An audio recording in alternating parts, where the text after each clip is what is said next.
ஐயா வணக்கங்க ஐயா. வணக்கம். வணக்கம். எப்படி இருக்கீங்க? நல்லா இருக்குங்க. சிறப்புங்க ஐயா. ஐயா பேசிக் கிளாஸ் அனௌன்ஸ்மென்ட் பண்ணியிருந்தீங்க. அது எளிமையா நீங்க சொல்லிக் கொடுக்க சொல்லியிருந்தீங்க. அது என்னைக்கு அனௌன்ஸ் பண்றீங்க? அத பத்தி கொஞ்சம் சொல்லுங்க ஐயா. கண்டிப்பா. இப்ப பாருங்க, ஒருத்தரும் பார்த்தீங்கன்னா, ஜோதிடத்த தெரிஞ்சு வச்சுக்கிறது நல்லது. எதுக்கு நல்லது அப்படின்னு கேட்டா, அவங்களுடைய வாழ்க்கை எப்படி இதுவரைக்கும் வந்தது? இனிமேல் எதை நோக்கி போகுது? அவங்கள சார்ந்த ஃபேமிலி மெம்பர்ஸ், நண்பர்களுக்கு எல்லாமே பார்த்துக்கலாம். அது வந்து நம்ப மிகைப்படுத்தி அந்த பரிகாரம் இதெல்லாம் பார்க்காம, அவர் அருள்வாக்கு சொல்ற மாரி இல்லாம, சாதாரணமா எப்படி ஒரு புக் படிக்கிறீங்களோ, அதே மாரி உங்க ஜாதகத்த எடுத்து பார்த்தாவே, ஒரு 3 பேஜ் தசாபுக்தி என்ன ஓடுது? நம்மளுடைய தசநாதன், புக்திநாதன் ஜாதகத்துல எப்படி இருக்கார்? யோகமான திசையா? எது மாரி திசை? எந்த மாரி ஆதிபத்தியம் நடந்துட்டு இருக்குன்னு தெரிஞ்சா நமக்கு என்ன நடக்கும்? எதை நம்ம எதிர்பார்க்கலாம் அப்படின்னு நம்மளே தெரிஞ்சு, நம்ம வாழ்க்கையை இன்னுமே நம்மளுடைய லைஃப் பொட்டன்ஷியல் என்று சொல்லப்படுகிற விஷயத்தை வந்து அதிகப்படுத்திக்கலாம். ஸோ அதனால் சயின்டிஃபிக் வேதிக் அஸ்ட்ராலஜிங்கிற மிகவும் எளிதான அறிவியல் சார்ந்த இந்திய வேத ஜோதிட அடிப்படையிலான ஒரு கிளாஸ் பண்ணுறோம். அதாவது டிகிரி வைஸா? ஆமாம்.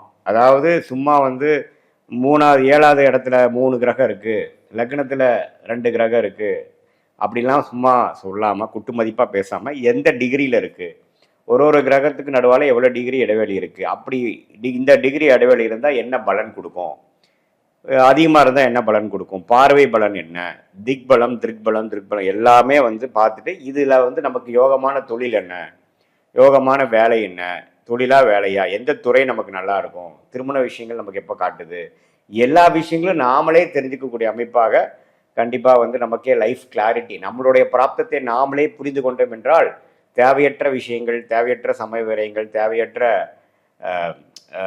வீண் வேலைகள்லாம் செய்யாமல் நமக்கு என்ன கர்மா கொடுக்குதோ அதை செஞ்சுட்டு போயிடலாம். ஸோ அதுக்கு எளிமையான முறையில் ஆகஸ்ட் 2ஆம் தேதி ஞாயிற்றுக்கிழமை நம்ம ஸ்டார்ட் பண்ணுறோம். இது வந்து ஒரு 10 வாரங்கள் அடங்கியது. 10 கிளாஸ், வாரத்துக்கு ஒரு கிளாஸ் ஞாயிற்றுக்கிழமை பண்ணுறோம். ஞாயிற்றுக்கிழமை தான் எல்லாத்துக்கும் ஃப்ரீயாக இருப்பாங்க அப்படின்ட்டு ஆன்லைன் முறையிலேயே நம்ம வந்து அருமையாக சொல்லி கொடுக்குறோம்.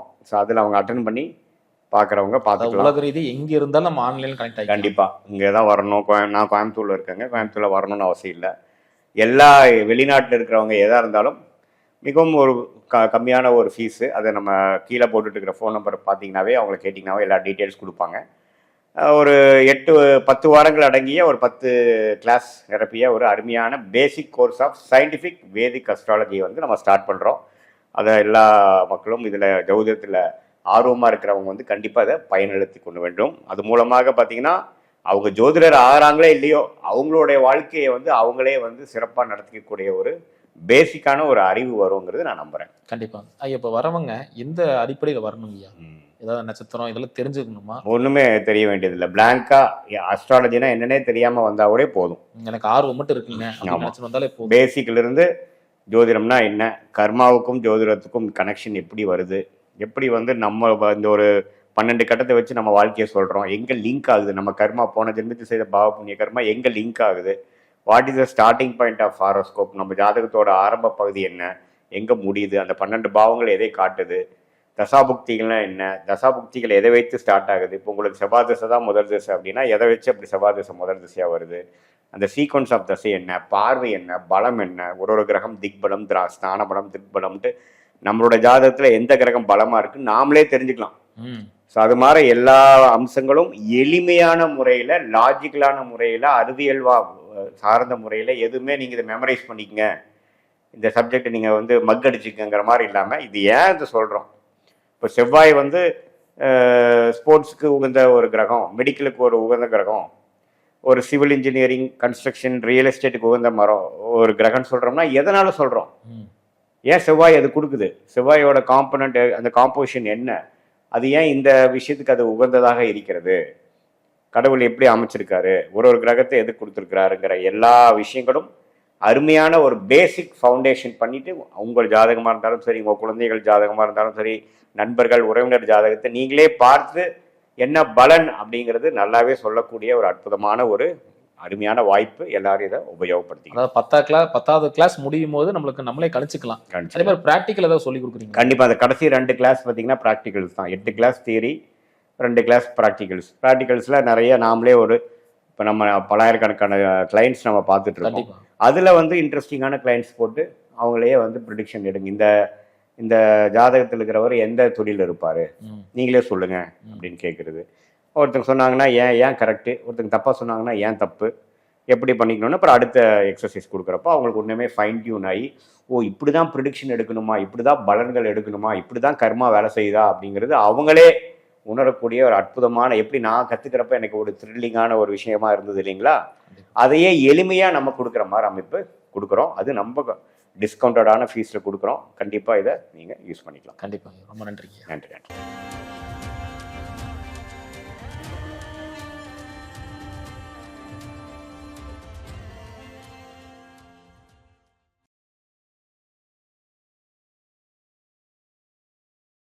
ஐயா வணக்கங்கய்யா. வணக்கம் வணக்கம்.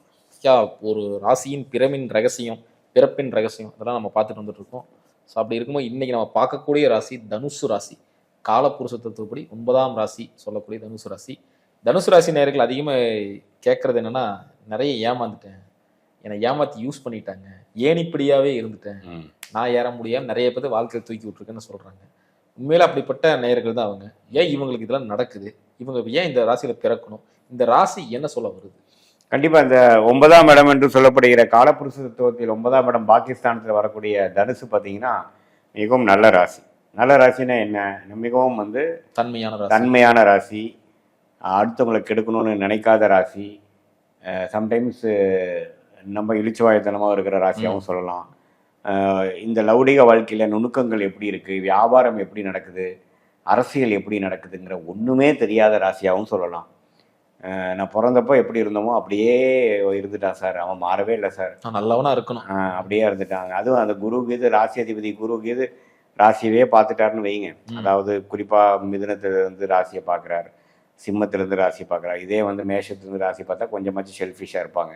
பட் ரெண்டும் இல்லாமல் சூரியனும் அந்த மிதுனத்திலேருந்து ராசியை பார்க்கும் பொழுது ரொம்ப வெள்ளந்தியாக மனசாட்சி இருக்கிற மாதிரியும், வியாபாரத்துக்கு ஆகாத ஒரு மைண்டு, ஏன்னா வியாபாரம் ஸ்ட்ரெயிட் ஃபார்வர்டாக இருக்கிறது, எல்லாத்துலேயும் பயபக்தியோடு செய்கிறது, அது மாதிரி ஒரு அருமையான ஒரு ராசி தான். பட் அதோட 7ஆம் ராசியாக வருவது வந்து புதன் ராசியாக இருக்கிறனால இவங்களோட நண்பர்கள், இவங்களுடைய வாழ்க்கை துணை அவங்களாம் பார்த்திங்கன்னா இன்னும் கொஞ்சம் புத்திசாலியாக இருப்பாங்க, மேனிப்புலேட் பண்ணுறவங்களா இருப்பாங்க, யூஸ் பண்ணுறவங்களா இருப்பாங்க. ஸோ அதனால இவங்க வந்து அதில் தோற்று போயிடுறது, அப்புறம் வெள்ளந்தியாக நடந்துக்கிறது. இப்போ ஃபார் எக்ஸாம்பிள் பார்த்திங்கன்னா கல்யாணம் ஆனதுக்கப்புறம் நான் முண்டு மனைவிண்டுன்னு போகாமல் அம்மாவோட புராணத்தை பேசிகிட்டு இருக்கிறது, பொண்ணாக இருந்தாலும் சரி பையனாக இருந்தாலும் சரி. ஸோ அம்மா அப்பா புராணத்தை போய் இப்போ புகுந்த வீட்டில் பேசிகிட்டு இருந்தால் என்னத்துக்கு ஆகும்? எதனால இங்கே? ஏன்னா அவங்களுக்கு வந்து மனசாட்சி, அவங்க தான் என்னை வளர்த்துனாங்க, எங்கள் அப்பா இல்லாதப்ப எங்கள் அம்மா தான் சிங்கிளாக என்னை வளர்த்துனாங்க, அல்லது எங்கள் அம்மா இப்படி இல்லாதப்ப எங்கள் அப்பா தான் வளர்த்துனாரு அப்படின்னு அந்த நன்றி உணர்வு, நன்றி மறவாத ஒரு ராசி இல்லையா, அதை போயிட்டு இருப்பாங்க. அதெல்லாம் சரி, அதெல்லாம் முடிஞ்சது, இப்போ நெக்ஸ்ட்டு இப்போ அடுத்ததுக்கு வா, எனக்கு முக்கியத்துவம் கொடு அப்படிங்கிற மாதிரி மனைவி கேட்டானா எங்கள் அம்மாவுக்கு அப்புறம் தான் நீ அப்படின்னு மனைவிக்கிட்டே சொன்னால் விளங்குமா? விளங்காது இல்லைங்களா? ஸோ அதனால் அது எது வெளியில் சொல்லணுமோ எது வெளியில் சொல்லக்கூடாதோ அதெல்லாம் தெரியாமல், அந்த நுணுக்கங்கள் தெரியாமல், வாழ்க்கையோட யதார்த்தத்தை தெரிஞ்சுக்கிறதுக்கு நம்ம லேட்டாகும். வயசு 40-45 வாங்கி அடி மேலே அடி வாங்கினா தான் தெரியும். அதுவும் தெரியணுங்கிற யோகம் இருந்து அந்த நல்ல திசைகளாக வரப்போ தான் தெரியும். அது வரைக்கும் வெள்ளந்தியாகவே வாழ்ந்துட்டு நான் நல்லவன் அப்படிங்கிற ஒரு பொறுவையிலே வாழ்ந்துட்டு போயிடுவாங்க.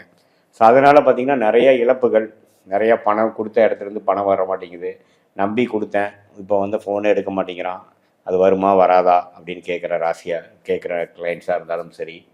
அதே மாதிரி உறவில் வந்து மனைவி வந்து சரியில்லைங்க, நான் இப்போ பேசிக்கிறதே இல்லை, நான் இப்போ அம்மாவோட தான் இருக்கேன், கல்யாணமாகி 35 வயசு 40 வயசு ஆனதுக்கப்புறம் ஒரு தனுசு ராசிக்காரர் வந்து நான் அம்மாவோட தான் இருக்கிறேன்னு சொன்னேன் எப்படி?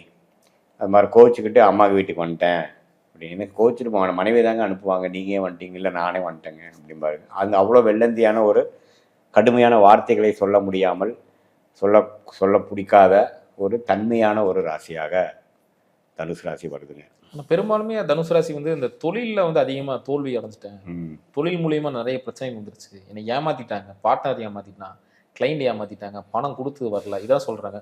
உண்மையிலே உங்களுக்கு தொழில் செய்கிறது அவ்வளோ ரிஸ்க்குங்களா? இல்லை, இது எப்படின்னாங்க, தொழில் செய்யலாம், அவங்களோட ஜாதக அமைப்பு எப்படி இருக்குன்னு பார்க்கணும். பொதுவாக தொழில் பண்ணுறதோட மற்ற அமைப்புகளும் தனுசுக்கு சம்மந்தப்பட்ட மாதிரியே இருக்கும் பொழுது அவங்க வந்து வேலைக்கு போய்க்கிறது நல்லது. ஏன்னா தொழிலுங்கிறது பார்த்திங்கன்னா நம்ம முதலே பேசுகிற மாதிரி நம்ம நுணுக்கங்கள் தேவைப்படுது, ஆட்களை மேய்க்கிறதுக்கு நம்ம தைரிய வீரியம் நுணுக்கங்கள் நிறைய தேவைப்படுதுங்கிறப்போ இவங்க எல்லாத்துக்கிட்டையும் வெள்ளந்தியாக இருக்கிறனாலையும் 10ஆம் இடம் உபயமாக வரனால சொல்கிறீங்களா? ஆமாம், 10ஆம் இடம் உபயமாக வருது ஒரு ரீசன். அதுவும் இல்லாமல் இவங்களோட தன்மையே பார்த்திங்கன்னா ஒரு கன்சல்டிங் பிஸ்னஸ்ஸு, சர்வீஸ் ஓரியன்ட் பிஸ்னஸில் வந்து நல்லா வரும். ஆனால் இது ஒரு மேனுஃபேக்சர் லெவலில் போகிறாங்க, ஒரு 1000 பேர்த்த மேய்க்கிறாங்கன்னா அவங்களுக்கு ஒரு ஸ்ட்ராங்கான பார்ட்னர் தேவைப்படும். ம். புரியுதுங்களா? ஏன்னா இவங்க வந்து கொஞ்சம் இவங்க சிலதெல்லாம் வந்து சில விஷயங்கள் பண்ணுறதெல்லாம் பார்த்தீங்கன்னா கமர்ஷியல் வேல்யூவாக இருக்காது. அவங்களோட லக்னமும் மற்ற கிரகமும் பெருசாக சப்போர்ட் பண்ணாமல் தனுசு ராசி தான் ஃபுல்லாக வேலை செய்யுதுங்கிற பட்சத்தில் அவங்களுக்கு வந்து இப்போ ஒன்று பண்ணுறோம், ப்ராசஸ் பண்ணுறோம், அதோடு நிறுத்திப்பாங்க. எதுக்கு பண்ணுறோம், அவுட்கம் என்ன, இதனால் நமக்கு லாபம் எவ்வளோ வரும் அப்படிங்கிறது தெரியாது. நம்ம இது தானே பண்ணுறோம், இது தானே காலகாலமாக செய்கிறாங்க, நானும் செய்கிறேன் அப்படிம்பாங்க. பட் இது வந்து ரொம்ப ஜெயிக்கக்கூடிய அமைப்பாக இருக்காது. அதுவும் இல்லாமல் சில பேர் வந்து இறக்கமாக கேட்குறாங்க. அவங்க எம்ப்ளாயீஸ் வந்து எனக்கு முடியலன்னு கேட்டாங்கன்னா அவங்களுக்கு தூக்கி கொடுத்துருவாரு. அவரோட புடி நம்ம கையில் இருந்தால் தான் வேலை செய்வாங்கிறது அவருக்கு தெரியாது. இந்த ஆட்டில் மேய்க்கிறது அதெல்லாமே அந்த யுக்திகள்லாம் வராது. இப்போ அதிக இறக்க குணம் உள்ளவர்களாக இருப்பார். இவனை ஒரு திரைப்பட நடிகர் மயில்சாமின்னு ஒருத்தர் இறந்துட்டார் தெரியுங்களா? அவர் வந்து இதே தனுசு லக்னத்தில் பிறந்து அது குருவின் பார்வை வரும்பொழுது முழுக்க தனுசு தான் வேலை செய்யுது. அப்புறப்ப அவர் என்ன பண்ணுவார்னா நம்ம அநியாயத்துக்கு நல்லவராக இருப்பார். நல்ல மனிதர் சார். ஆனாலும் அவருக்கு எடுத்துப்பார். அவர் உடம்பையே அவருக்கு எடுத்துக்கிறது, அடுத்தவங்களுக்காக வேலை செஞ்சு பணத்தை கொடுத்து தன் குடும்பத்தை பார்க்காம இருக்கக்கூடிய அமைப்பு நிறைய உலகத்தில் பார்க்குறவங்களாம் பார்த்தீங்கன்னா தனுசு ராசியாக, தனுசின் ஆதிக்கம் அதிகமாக இருக்கிறவங்களாகவும் இருப்பாங்க. தனுசே ஒரு ஆலயம் போன்ற ஒரு ராசி.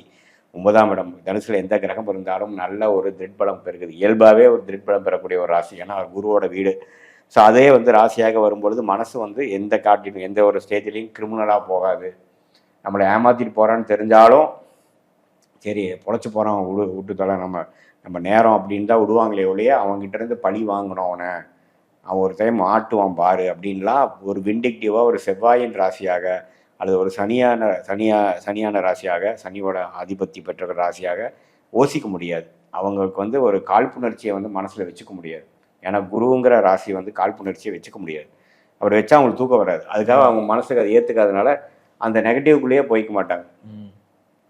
இதை வந்து நம்ம புத்திசாலித்தனமான ஒரு வியாபார யுக்தி உள்ள ஒரு லைஃப் பார்ட்னர், மனைவியாக இருக்கட்டும் கணவராக இருக்கட்டும், இவர் வந்து வேஸ்ட்டுங்க, இன்னும் உங்கள் அப்பா சொல்கிறது கேட்காதரா, அவர் ஒரு ஃபெயிலியரு அப்படின்னு சொல்லி வளர்த்துவாங்க குழந்தைய.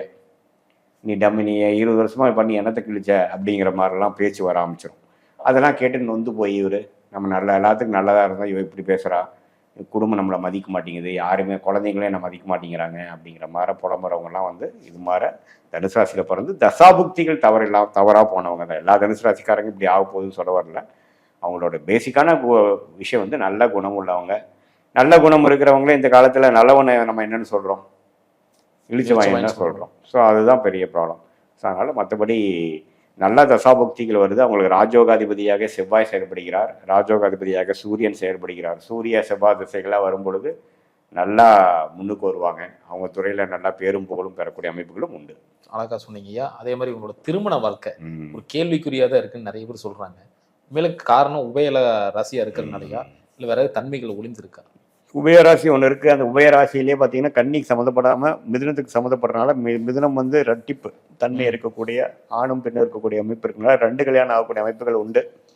முதல் திருமணம் டக்குன்னு நடந்துருச்சா சரியாக வரல, 2வது தான் கரெக்டாக போகுது அப்படிங்கிற மாதிரி இருக்கும். சைல்ட்ஹுட்டில் பலவங்களோட கல்யாணம் பண்ணிக்கிட்டு அது ஒரு ஸ்டேஜுக்கு அப்புறம் அது செட் ஆகலைன்னு அடுத்தது போகிறது. அப்புறம் இது மாதிரி டிவோர்ஸு விடோ ஆகுறது அது மாதிரி விஷயங்கள்லாம் கொடுக்கும். ஏன்னா அது புதனின் ராசியிலேயே ரெட்டிப்பு ராசியாக இருந்து 7ஆம் ராசியாக இருக்கிறனால அவங்களுடைய எடுப்பு அவங்களுடைய குணாதிசயங்கள் அவங்களுடைய எதிர்பார்ப்புகள் அதுக்கு இவங்க வந்து ஈடு கொடுக்க முடியாது. ஏன்னா அவங்க வந்து கொஞ்சம் லாஜிக்கலாகவும் விவரமாகவும் பொழைக்கிறதுக்கு என்ன வழிங்கிற மாதிரி பார்க்கக்கூடியவங்களாகவும் இருப்பாங்க. இவர் வந்து உப்புச்சப்பு இல்லாமல் பழமை வாய்தியாக இருக்கக்கூடிய அமைப்புகள் நிறையா இருக்குது. ஒரு ஆன்மீகவாதின்னு சொல்லலாம். ஆன்மீகவாதி அல்லது ப்ராசஸ், இதுதான முறை, இதுதான உலக வழக்கம், இதுதான நியாயம், இதுதான தர்மம் அப்படின்லாம் பேசுகிறப்போ அந்த மிதுனத்தின் ராசியாக இருக்கக்கூடிய அந்த எதிர்பாலினத்தினர் பார்த்தீங்கன்னா இவன் என்னடா சப்பையானா இருக்கான், அல்லது நம்ம ஒரு இந்த காலத்தில் தவறான ஒரு வார்த்தை சொல்கிற மாதிரி கிரிஞ்ச் அங்கிள் அப்படிங்கிற மாதிரி குழந்தைகள் சொல்லிடுவாங்க. இவங்க வந்து பழமை வயது, இவர் வேலைக்காக அது பழைய அட்வைஸே சொல்லிட்டு இருப்பார், பழைய ரெக்கார்ட் பிளேயர் ஓட்டிகிட்டு இருப்பாருங்கிற மாதிரிலாம் அமைப்புகள் இருக்குது. ஸோ அதனால் கணவர் மனைவிக்குள்ளே கொஞ்சம் ஈடுபாடு இல்லாமல் போகிறதுக்கு வாய்ப்புகள் அதிகம். ஸோ அதனால் அது கொஞ்சம் 7ஆம் இடம் நல்லா இருக்குதான்னு பார்த்து தான் நம்ம திருமணம் பண்ணிக்கணும். பொருளாதாரம் எப்படிங்க இருக்கு? பொருளாதார விஷயங்கள் பார்த்தீங்கன்னா கடுமையாக உழைச்சி தான் சம்பாதிக்க முடியும். ஏன்னா 2வது ராசியாக சனி ராசியாக வரனால அவுட் ஒன்று ஈஸியாக வந்துடாது. இவங்களோட நல்ல குணத்துக்கு பார்த்தீங்கன்னா நிறைய ஆப்பர்ச்சுனிட்டி மிஸ் பண்ணிடுவாங்க. நிறைய கவர்மெண்ட் ஜாப்ல இருக்கிறவங்க பார்த்தீங்கன்னா இதுக்கு மேலே திறமை இல்லாதவன்லாம் அது எதையும் பண்ணிக்கிட்டு மேலே போயிடுவான். இவர் நேர்கோடியாக இருந்து ஸ்ட்ரைட் ஃபார்வர்டாக இருந்து அடி மேலே அடி வாங்கி என்ன நமக்கு லக் இல்லை, இப்படி நமக்கு எதிராக எல்லாரும் செயல்படுறாங்கன்னு புலம்பிட்டு இருப்பார். அந்த ப்ரொமோஷன் வாங்க முடியாத சம்பாதிக்க முடியாத டிபார்ட்மெண்ட்டை தூக்கி இவரை போட்டுருவாங்க. இவருக்கு இதாயா கரெக்ட் அப்படின்ட்டு அதிலே வாழ்ந்துட்டு இருப்பார். அதனால் சம்பாதனை வந்து கொஞ்சம் ஸ்லோ அண்ட் ஸ்டெடியாக தான் வரும். அந்த மாதிரி சம்பாதனை வரும் இல்லைங்களா? ஆமாம். அதே மாதிரி இப்போ தாயாரோட சொல்லியிருந்தீங்க, தாயார் மேலே அதிக டிட்டாச்மெண்ட்டாக இருக்கிறாங்களா? தாயாரோட விஷயங்கள் பார்த்தீங்கன்னா டிட்டாச்சாக இருக்குன்னு இல்லை. ஏன்னா கடகராசி தான் வந்து தாயாரை குறிக்கக்கூடிய ஒரு கிரகம். அது 8ஆம் ராசியாக வருகிறது. ஸோ அம்மாவே இவங்களுக்கு வில்லனாக வரக்கு வாய்ப்புகள் உண்டு. எப்படி வரும்னா தவறான அமைப்பில் இல்லை, நம்ம பாசக்கார அம்மாவும் பையனும் க்ளோஸாக இருப்பாங்க. எனக்கு தெரிஞ்ச தனுசு ராசிக்காரங்க சில பேர் பார்த்தீங்கன்னா கல்யாணமாகி இப்போ இவருக்கு 40 வயசு ஆகி கல்யாணம் ஆனாலும் அம்மாவும் பையனும் ஒன்றா தான் இருப்பாங்க. கேட்டால் மனைவி தனியாக இருக்கும். அது இப்போ யாருக்கு அந்த வாழ்க்கையில் யார் தப்பாக எமனாக வருகிறார்? அவங்க அம்மாவே எமனாக வருகிறார். ஏன்னா இப்போ ஒய்ஃபை போய் கேட்டோம்னா எப்பவுமே அம்மா அம்மானே சுற்றிட்டு இருக்கிறாப்பிடிங்க, இவரோட எங்கேயும் குடும்பம் நடத்துறது அப்படிங்கிற மாதிரி ஆயிரும். ஸோ அதனால் அம்மா வந்து தவறாக இல்லை. அம்மா ஸ்தானாதிபதி ஆகிய கடகராசி 8ஆம் ராசியாக தனுசு ராசிக்கு வருவதனால அம்மாவை ஒரு ஸ்டேஜில் வந்து கல்யாணம் ஆனதுக்கப்புறம் தன் குடும்பம் தன் குழந்தையும் போய்க்கிறது நல்லது. பட் அதை வந்து ஏற்றுக்க முடியாது தனுசு ராசிக்காரங்களால். அவங்கள மனசாட்சி இருக்கக்கூடிய ராசியாகவும் நன்றி மறவாத ராசியாகவும் பாசக்கார ராசியாக இருக்கிறனால அதுதான் முரண்பாடு கடவுள் கொடுக்குறாரு. அருமையாக சொன்னீங்க. இப்போ தனுசு ராசி நேயர்கள் இந்த ஒரு விஷயத்தை மாற்றிக்கிட்டா கொஞ்சம் நல்லா இருக்கும் அப்படின்னா என்ன மாதிரி விஷயங்கள்? அதான் இயல்பான வாழ்க்கைக்குள்ளே வரணும், யதார்த்தமான வாழ்க்கைக்குள்ளே வரணும். பழசு தான். பழசை வச்சுக்கிட்டு நம்ம இப்போ வாழ்ந்துட்டு இருந்தோம்னா வேலைக்காகாது. ஆமாம், நம்ம வந்தோம், நம்ம வளர்த்துனது அப்பா தான் அம்மா தான். அதையே வந்து நம்ம திருமணமானதுக்கப்புறம் அதே புராணத்தை பேசிகிட்டு இருக்க முடியாது. அது வந்து அவங்க கடமையை அவங்க பண்ணாங்கன்னு நம்ம கடமையை செய்யறதுக்கு நம்ம போயிடணுமே ஒழிய நம்ம எல்லாத்துக்கிட்டையும் உண்மையாக இருப்பேன்னு சொன்னோம்னா இந்த உலகம் உண்மையாக இல்லைங்கிறது மாதிரி தெரிஞ்சுக்கணும். இந்த நாம் வாழ்கிறது கலிகாலத்தில் வாழ்ந்துட்டு இருக்கோம். அதனால் இந்த உலகத்துக்கு தகுந்த மாதிரி மனநிலையை மாற்றிக்கொண்டே இருக்கணும். அதுவும் இல்லாமல் இது உபய ராசியாக இருக்கிறது. அதே மாதிரி இது வந்து நெருப்பு ராசி. இன்னொரு விஷயம் மறந்துடக்கூடாது, இது நெருப்பு ராசி. கோபம் வேற வரும். நம்ம தன்மை அந்த தன்மைக்கு எதிராக சில பேர் வராங்க அப்படின்னா ஒரு கோபம் வரும், கோவிச்சுட்டு போயிடுவார். ஏன்னா அது நெருப்பு ராசின்னு மறந்துடக்கூடாது. மேஷராசியும் சிம்ம ராசியும் தனுசு ராசியும் நெருப்பு ராசிகள். என்ன சார் இது நல்லவனாகவும் இருக்கான், மனசாட்சி உள்ளவனாகவும் இருக்கான், கோபக்காரனாகவும் இருக்கான். அப்படிங்கிறப்ப என்ன ஆகும்? அவன் மூணுமே டெட்லி காம்பினேஷன் இல்லையா? கோபப்படமாக இருந்தாச்சு சோறு கிடைக்கும் இல்லைங்களா? கோபம் வரப்பட்டுட்டு ரோஷப்பட்டுட்டு இருந்தால் எப்படி ஆகும்? அதனால் ரோஷம் தேவையான விஷயத்துக்கு மட்டும் ரோஷப்படுறது. வீரியம் பெருசா காரியம் பெருசான்னு பார்த்தா காரியம் தான் பெருசு அப்படின்னு நினைக்கணும். இல்லை, பெரும்பாலான தனுசு ராசிக்காரங்க வீரியம்தான் பெருசுன்னு நினைக்கிறாங்க. அதனாலேயே பார்த்தீங்கன்னா காரியங்கள் தடைபெறுகிறது, முன்னேற்றங்கள் தடைபெறுகிறது. ஸோ அதுதான் அவங்க புரிஞ்சுக்கணும். காரியம் பெருசா மூரியம் பெருசான்னு தெரிஞ்சால் நம்ம கோவப்பட்டாலும் ஏதோ ஒரு ரீசனில் இப்படி தான் இருக்கும், நம்ம இதில் தான் வாழ்ந்தாகணுங்கிறது கோவத்தை கட்டுப்படுத்தி ரோஷத்தை கட்டுப்படுத்தி இயல்பான வாழ்க்கைக்குள்ளே வந்து ஜெயிக்கிறது தான் பெரிய சேலஞ்சாக தனுசு ராசிக்காரர்களுக்கு. அவங்களுடைய பிரின்சிபலையும் காம்ப்ரமைஸ் பண்ண முடியல, அவங்களோட ரோஷத்தையும் காம்ப்ரமைஸ் பண்ண முடியல, அவங்களுடைய சுய கௌரவத்தையும் காம்ப்ரமைஸ் பண்ண முடியாமல் இந்த லௌடிக வாழ்க்கையில் அவங்க நியாயமாக இருந்து ஜெயிக்கிறது தான் கடவுள் அவர் கொடுக்கக்கூடிய மிகப்பெரிய ஒரு சேலஞ்சு, போராட்டம். அதை தாண்டி வருவதற்கு புத்தி யூஸ் பண்ணி நேரத்துக்கு தகுந்த மாதிரி மாறி எந்த நம்ம பழசையை பற்றியே நினைக்காம புதுசாக இந்த விஷயத்தில் ஜெயிக்கிறதுக்கு என்ன மாதிரி ஒரு பிஹேவியர் தேவைப்படுது, என்ன மாதிரி ஒரு மைண்ட் செட் தேவைப்படுதுங்கிறது தெரிஞ்சு கொண்டு அதுக்கு அடாப்ட் ஆகி போனால் தான் ஜெயிக்க முடியும். அழகா டெப்த்தாகவும் சொன்னீங்க ஐயா. அதே மாதிரி இந்த பேசிக் கிளாஸ் அனௌன்ஸ்மெண்ட் பண்ணியிருந்தீங்க, இன்னைக்கு இங்கே ஆரம்பிக்குது? கண்டிப்பாக ஆகஸ்ட் 2ஆம் தேதி ஞாயிற்றுக்கிழமை பார்த்தீங்கன்னா ஆகஸ்ட்லேருந்து செப்டம்பர் அக்டோபர் முதல் வாரம் வரைக்கும் ஒரு 10 கிளாஸ் நம்ம பிளான் பண்ணுறோம். சயின்டிஃபிக் வேதிக் அஸ்ட்ராலஜி அப்படிங்கிறது என்னன்னா இந்திய வேத ஜோதிடத்தை மிகவும் எளிமையாக அறிவியல் சார்ந்த கலையாக சொல்லி கொடுக்குறோம். எப்படி பேசிக்காக நம்மளுடைய பிறந்த தேதி, பிறந்த நேரம், பிறந்த ஊர்லேருந்து திருக்கணித பஞ்சாங்கத்தில் ஒரு சார்ட் எப்படி போடுறது, அதிலிருந்து நம்மளுடைய லக்னம் என்னங்கிறது தெரிஞ்சுக்கிறது, நம்மளுடைய யோகமான கிரகங்கள் என்ன, யோகம் இல்லாத கிரகங்கள் என்ன, நமக்கு இப்போ என்ன தசை போயிட்டுருக்கு, இப்போ எது மாதிரி தசை நம்ம கொடுக்க போகுது, நல்லது நடக்க போதா கெட்டது நடக்க போதா, எது மாதிரி நல்லது நடக்க போகுது, நமக்கு வேலையா தொழிலா, லவ் மேரேஜா அரேஞ்ச் மேரேஜா, வெளிநாடா உள்நாடா, அரசு உத்தியோகமா கார்பரேட் செக்டாரா, எந்த துறை, நமக்கு எல்லாமே நம்ம ஜாதகத்தை நாமளே தெரிஞ்சுக்கக்கூடிய ஒரு எளிமையான சயின்டிஃபிக்கான அப்ரோச்சில் வந்து நம்ம சொல்லி கொடுக்குறோம். சிறப்புங்க, ரொம்ப அழகாக சொன்னீங்க. மீண்டும் அடுத்த காலம் சந்திக்கலாம். நன்றி. வணக்கம்.